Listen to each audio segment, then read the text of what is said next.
नमस्कार। पॉलिटी में स्थानीय स्वशासन हमारा टॉपिक चल रहा है और अभी चलेगा ये।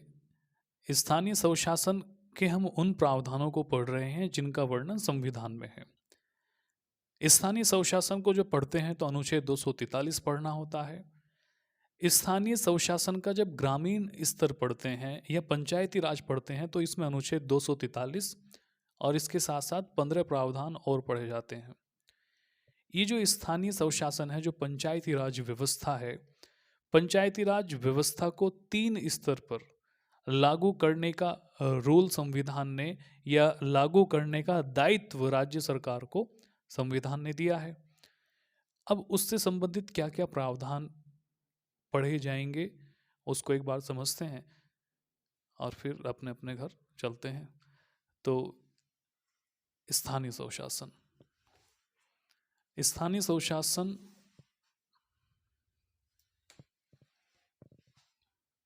तीन स्तरीय पढ़ा जाएगा।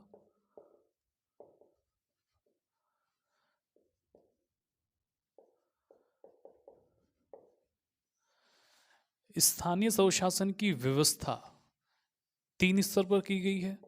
सबसे पहले ग्राम स्तर, जो सबसे नीचे का स्तर है। देखो, ग्राम स्तर पे जो की जाएगी इसमें पंचायत या ग्राम पंचायत, इसमें ग्राम पंचायत पढ़ते हैं हम।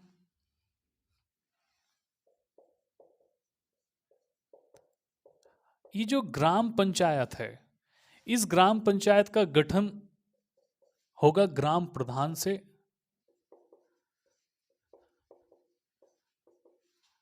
और वार्ड मेंबर, वार्ड सदस्य। ये जो ग्राम पंचायत है ये किसी राज्य में मुखिया कहला रहा है, किसी राज्य में सरपंच कहला रहा है और किसी में ग्राम प्रधान, अलग अलग नाम से इसको जाना जाता है। इसमें ग्राम सभा पढ़ा जाता है ग्राम स्तर पर। ये जो ग्राम सभा है, ग्राम सभा को बहुत साधारण भाषा में समझ लो, पंचायती निर्वाचन क्षेत्र, पहले किताबी भाषा में समझते हैं। पंचायती निर्वाचन क्षेत्र में पंजीकृत मतदाता के समूह से मिलकर बनी निकाय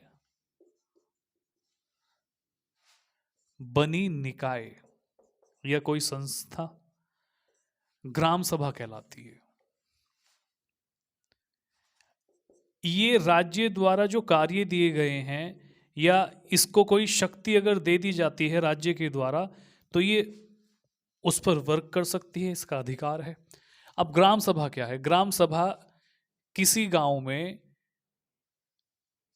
प्रत्येक वो व्यक्ति जो 18 वर्ष की उम्र पूर्ण कर चुका है या ग्राम प्रधान को वोट देने का अधिकारी हो गया या वोट दिया है उसने, वो ग्राम सभा का सदस्य होगा। ये बात कर रहा है ना पंचायती निर्वाचन क्षेत्र में पंजीकृत मतदाता, वोटर की बात कर रहा है ना ये, तो वो ग्राम सभा का व्यक्ति होगा। ग्रामीण स्तर पर तो ये हुआ। उसके बाद जो मध्यवर्ती स्तर है, मध्यवर्ती या प्रखंड या इसको ब्लॉक भी बोलते हैं, जो ब्लॉक स्तर है, इस ब्लॉक स्तर पर कौन होगा? 2 तरह के लोग होंगे, एक तो सदस्य होंगे और एक अध्यक्ष होगा।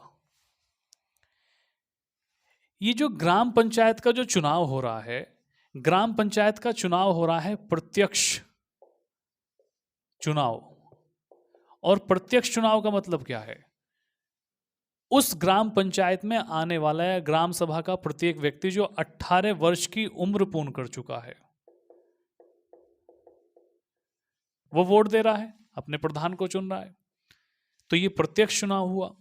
ऐसी जो मध्यवर्ती स्तर है या ब्लॉक स्तर है या मंडल स्तर है, उसमें जो सदस्य होंगे उन सदस्यों को प्रत्यक्ष चुनाव के द्वारा चुना जाएगा। और इन सदस्यों की संख्या 10 हो सकती है, 5 हो सकती है, 15 हो सकती है, 20 हो सकती है। इन सदस्यों को ब्लॉक डेवलपमेंट काउंसलर या बीडीसी, आपने सुना होगा। जो ग्रामीण व्यक्ति है वो बीडीसी को जानता होगा जरूर। बीडीसी मेंबर का जो चुनाव होगा ये प्रत्यक्ष रूप से होगा, जबकि मंडल अध्यक्ष या ब्लॉक अध्यक्ष या मध्यवर्ती स्तर का अध्यक्ष जो होगा, इस अध्यक्ष को ये जो सदस्य चुनकर आए हैं इनके द्वारा इनमें से ही चुना जाएगा। और ये चुनाव होगा अप्रत्यक्ष रूप से।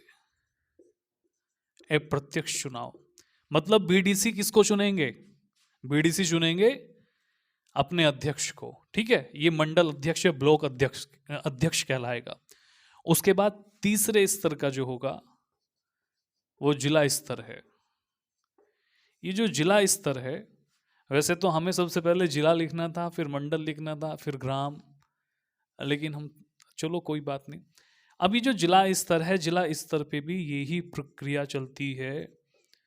सदस्य, जिला परिषद के सदस्य या जिला पंचायत सदस्य, और एक होगा जिला पंचायत अध्यक्ष। अब ये जो जिला परिषद सदस्य है, ये जिला परिषद सदस्य चुने जाएंगे प्रत्यक्ष चुनाव के द्वारा। इनको भी 18 वर्ष की जो आयु पूर्ण कर चुका है, जो इनके पंचायती निर्वाचन क्षेत्र में आता है, वो वोट देगा सीधा व्यक्ति। और ये जो सदस्य हैं, इन सदस्यों के द्वारा इन्हीं सदस्यों में से एक व्यक्ति को चुना जाएगा अध्यक्ष के रूप में। ये होगा अप्रत्यक्ष चुनाव। अब ये जो प्रक्रिया है, ये प्रक्रिया जो ब्लॉक स्तर की और जिला स्तर की है, इसको हम पढ़ते हैं आर्टिकल 243C में। ये अनुच्छेद 243C में पढ़ा जाता है, जो हमने पढ़ा। अब देखो, एक जिले के अंदर कई ब्लॉक होंगे, कुछ ब्लॉक होंगे, और एक ब्लॉक के अंदर बहुत सारे गांव होंगे। तो जिला, ब्लॉक और ग्राम में आंगिक संबंध होता है। ये पूरा शरीर है, शरीर के अंग जैसे होते हैं ना, शरीर का इस शरीर का अंग सर है, पैर है, हाथ है, तो ये ऐसे ही आंगिक रूप हैं तीनों। अब इनके जो प्रशासनिक अधिकारी हैं उन्हें समझो, या जो कार्यकारी व्यक्ति इसमें होंगे वो कौन कौन है।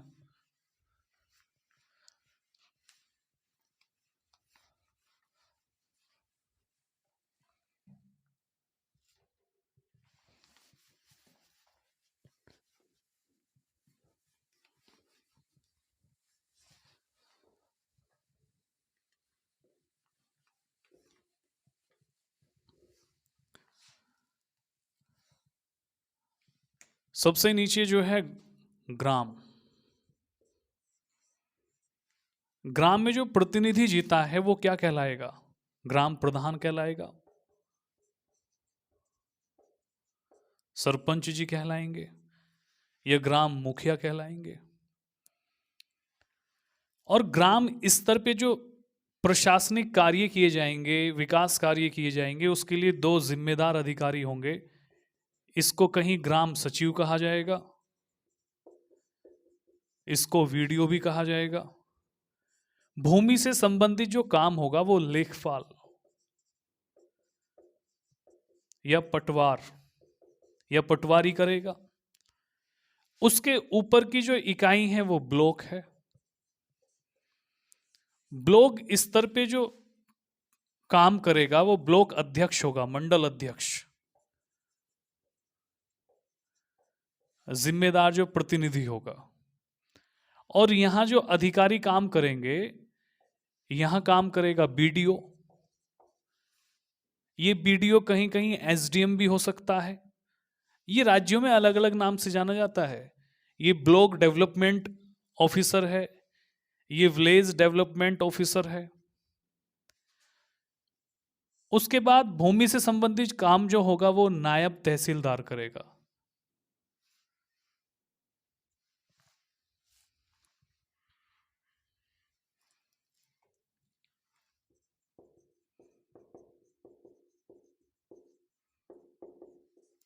उसके बाद थोड़ा ऊपर जाएंगे तो फिर जिला, और जिले के लिए जो है जो प्रतिनिधि होगा वो जिला अध्यक्ष होगा, जिला परिषद अध्यक्ष। और इसके लिए एक आईएएस अधिकारी होगा, जिला अधिकारी भी हो सकता है। इसको क्या बोलते हैं? इसको डीपीओ बोला जाता है, डिस्ट्रिक्ट पंचायती राज ऑफिसर। तो इस तरह से जो है ये काम चलता है। ये शक्ति का विकेंद्रीकरण है। स्थानीय स्वशासन जो है, शक्ति का विकेंद्रीकरण।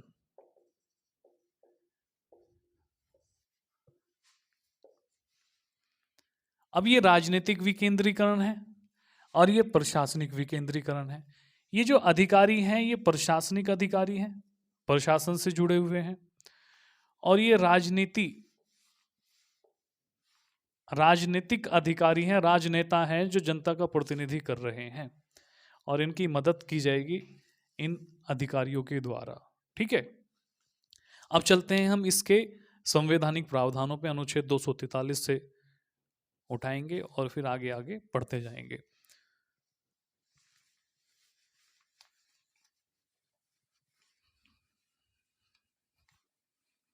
शक्ति विकेंद्रीकरण का मतलब क्या है? शक्ति विकेंद्रीकरण का मतलब है जब स्थानीय स्तर पर शक्ति को विभक्त किया जाए। ऐसे समझ लेते हैं, जैसे किसी क्लास में एक मॉनिटर है, उसकी जगह उसके साथ साथ 3 मॉनिटर बना दिए जाएं। अब तीनों पे कुछ कुछ शक्तियां आ गई। या ऐसे समझ लेते हैं, देश में प्रधानमंत्री सारे दायित्व नहीं संभाल सकते, कुछ काम के लिए सीएम है, सीएम या मुख्यमंत्री है, मुख्यमंत्री सारे दायित्व नहीं संभाल सकते, बुनियादी स्तर पे काम नहीं कर सकते। अब उन्हें कैसे पता चलेगा कि जो गांव का नाला है उसकी सफाई होनी है? अब यहाँ अगर उत्तर प्रदेश की बात करें, लखनऊ में बैठा व्यक्ति कैसे इसकी कल्पना कर सकता है? शायद ही कर पाए। तो ये जो बुनियादी स्तर का काम है ये ग्राम प्रधान करेगा। ग्राम प्रधान, जब बारिश होगी, जो वास्तविक प्रधान है वो तो नहीं करेगा।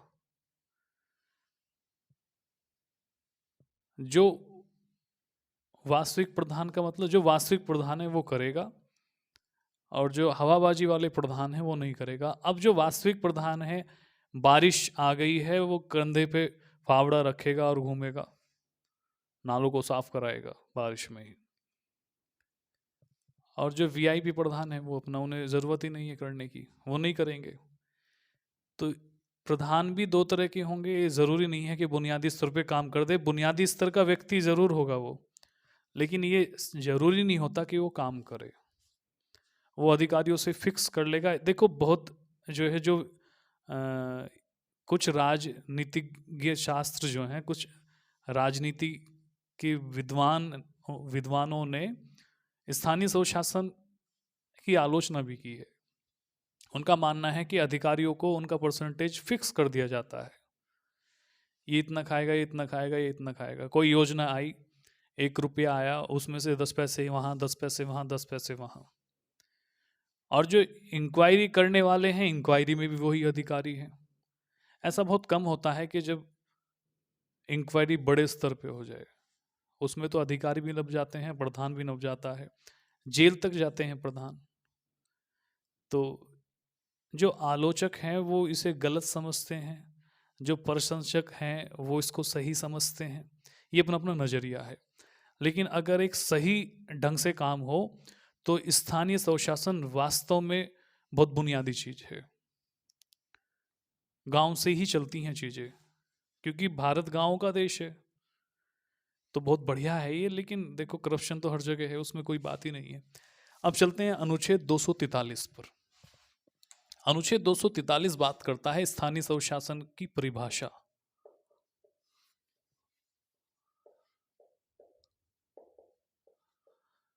स्थानीय स्वशासन की परिभाषा। स्थानीय स्वशासन की परिभाषा का मतलब क्या है? जब जनता की स्थानीय स्तर पर प्रशासनिक मामलों में सहभागिता हो जाए, स्थानीय स्वशासन कहलाएगा। जब आम जनता स्थानीय निकायों का गठन करे चुनाव के माध्यम से, और वो निकाय स्थानीय प्रशासन कार्य करे, तो स्थानीय स्वशासन है। उसके बाद 243 ए, ये बात करता है ग्राम सभा के गठन की। अब जो ग्राम सभा की बात अभी हम कर रहे थे, ये वो ही ग्राम सभा है। इसमें जो है, जो पंचायत निर्वाचन क्षेत्र है, उसमें आने वाला प्रत्येक 18 वर्ष का व्यक्ति, नागरिक शामिल होगा, जिसने अपने प्रतिनिधि को वोट दिया है, वो ग्राम सभा का सदस्य है।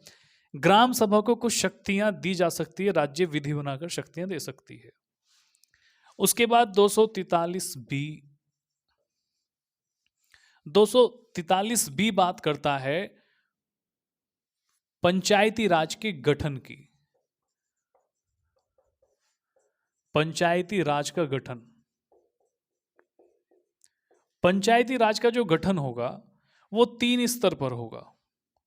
अगर हम ग्राम स्तर की बात करें तो ग्राम पंचायत, अगर हम बात करें, ये इसका पहला क्लोज है, अगर हम बात करें प्रखंड या ब्लॉक स्तर पर तो खंड पंचायत, अगर हम जिला स्तर पर बात करें तो जिला परिषद। तो 3 स्तर पर पंचायतों का गठन करना राज्य को बाध्यकारी होगा, यानी राज्य अनिवार्य रूप से अपने यहां 3 स्तर पर पंचायतों का गठन करेंगे। ये आर्टिकल 243 बी कह रहा है। उसके बाद इसका दूसरा अगर जो हम पार्ट पढ़ते हैं तो ये बात करता है जिन राज्यों की जनसंख्या 20 लाख से कम है, जिन राज्यों की जनसंख्या 20 लाख से कम है, वहां प्रखंड पंचायत या मध्यवर्ती पंचायत का गठन नहीं किया जाएगा। ब्लॉक स्तर की जो पंचायत है उसका गठन नहीं किया जाएगा अगर किसी राज्य में जनसंख्या 20 लाख से कम है। ये आर्टिकल 243 बी कहता है। नेक्स्ट,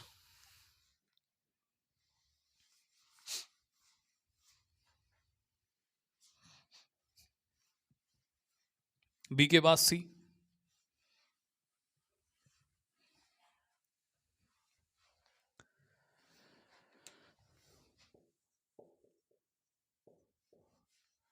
ये बात करता है पंचायतों की संरचना।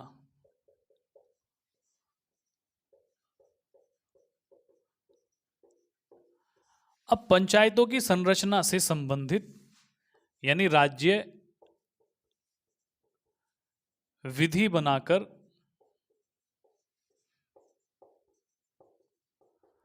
पंचायतों की संरचना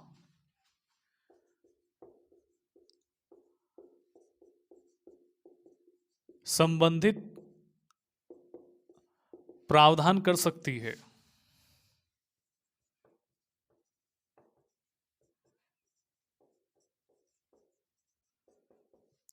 यहां शक्ति दी गई है राज्य को।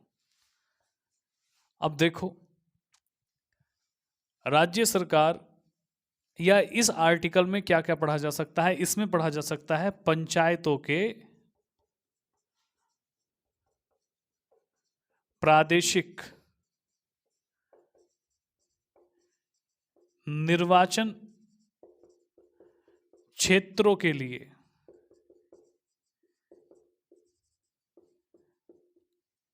अपनाया गया अनुपात इसे ऐसे लिखेंगे, प्रादेशिक निर्वाचन क्षेत्रों के विभाजन में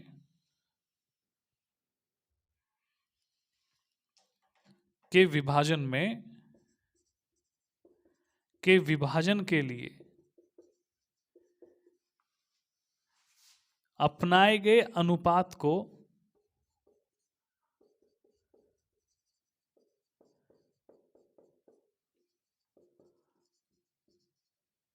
सभी पंचायतों में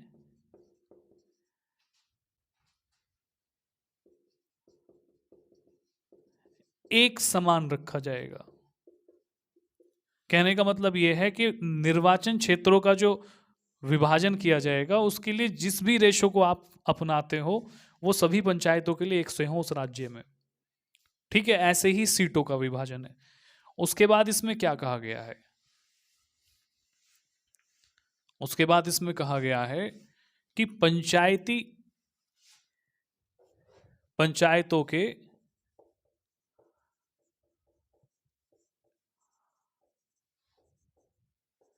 सभी स्थानों को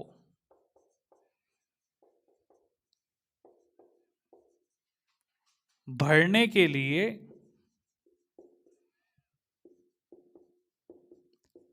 पंचायत निर्वाचन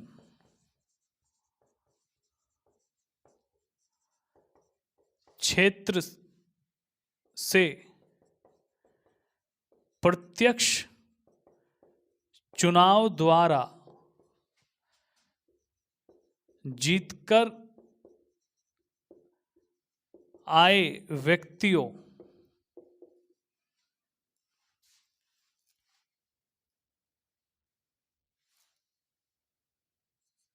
से ही भरा जा सकता है। ये सही बात है क्या? इसमें क्या लिखा गया है? इसमें लिखा गया है पंचायतों के सभी स्थानों को, यानी तीनों स्तर की पंचायतों की बात कर रहा है ये। पंचायतों के सभी स्थानों को, चाहे वो अध्यक्ष का पद हो, मतलब सदस्य की बात कर रहा है, स्थानों को भरने के लिए पंचायत निर्वाचन क्षेत्र से प्रत्यक्ष चुनाव द्वारा जीतकर आए व्यक्तियों से ही भरा जा सकता है। सही बात है, ये 243C का ही एक भाग है। नंबर नेक्स्ट,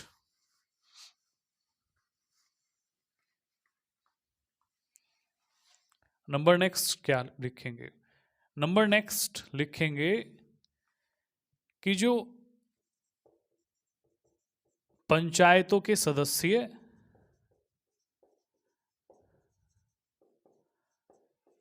और अध्यक्ष, पंचायतों के सदस्य और अध्यक्ष पंचायतों के अधिवेशनों में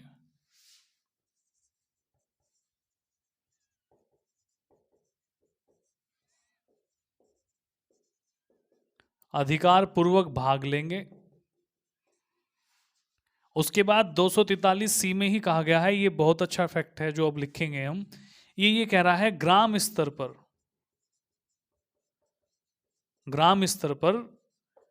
ग्राम पंचायत के अध्यक्ष से संबंधित, अध्यक्ष के निर्वाचन से संबंधित, अध्यक्ष के निर्वाचन से संबंधित विधि राज्य सरकार बनाएगी।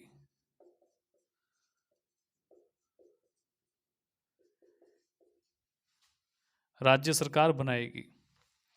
ये बात समझ लेनी है। 243C को जब हम पढ़ते हैं तो 243C में एक ही प्रावधान को लेके दो अलग अलग ढंग की व्यवस्था की गई है। यानी ऐसे कह सकते हैं 243 को जब पढ़ेंगे हम तो इसमें जो है दो स्तर के लिए एक सी बात की गई है और एक स्तर के लिए अलग बात की गई है।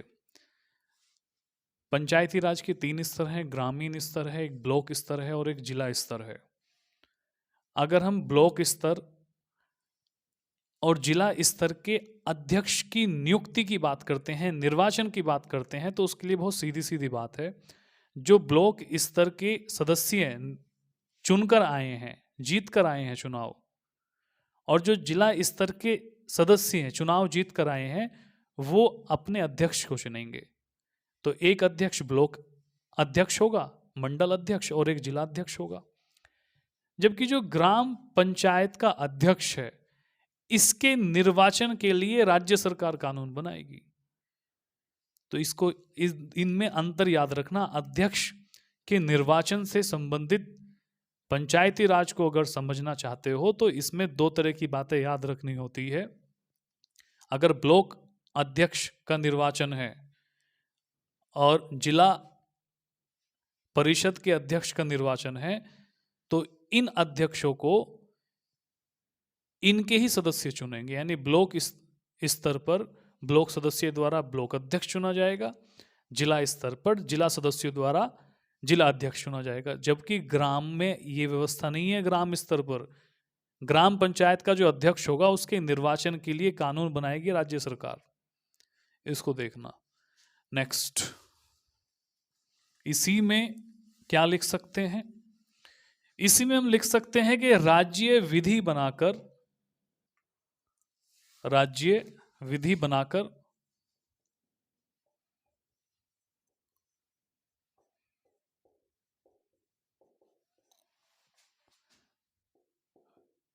ग्राम अध्यक्ष का प्रतिनिधित्व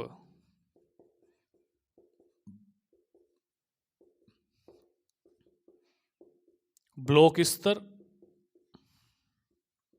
या जिला स्तर पर कर सकता है।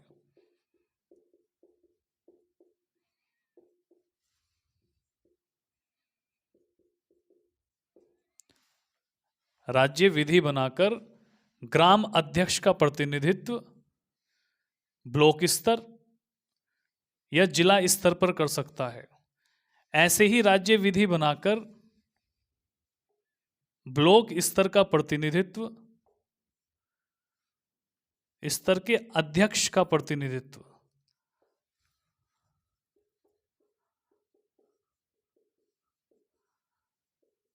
जिला स्तर पर कर सकता है। ठीक है। उसके बाद इसमें और क्या लिखेंगे?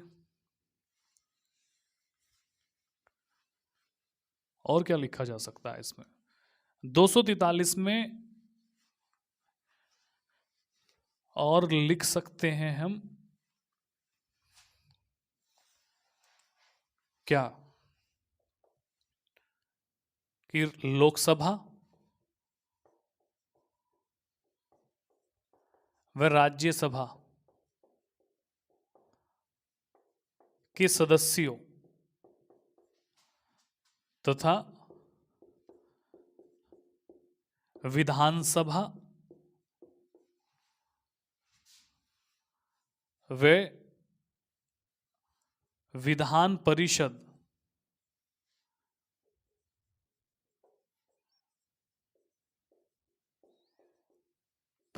के सदस्यों का प्रतिनिधित्व या के प्रतिनिधित्व, सदस्यों के प्रतिनिधित्व का उपबंध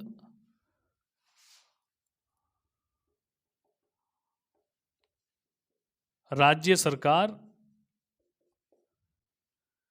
पंचायतों में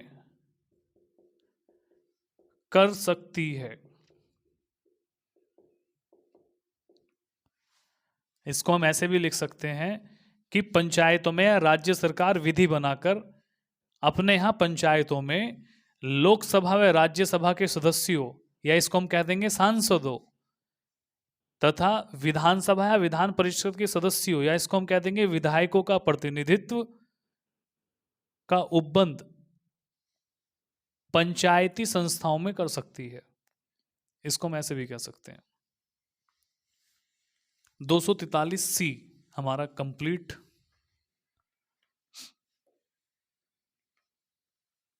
नेक्स्ट, सी के बाद क्या आता है? D, A B C D, ठीक है। 243 डी, ये बात करता है पंचायती राज में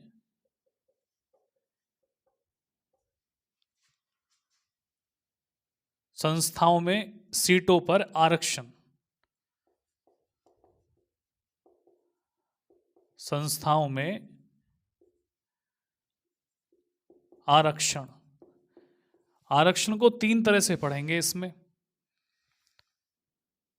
तीन तरह से कैसे पढ़ सकते हैं? सबसे पहला है एससी एसटी को उनकी जनसंख्या के आधार पर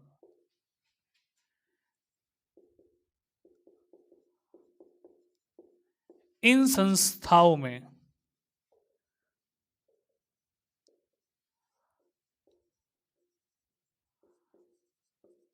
आरक्षण दिया जाएगा।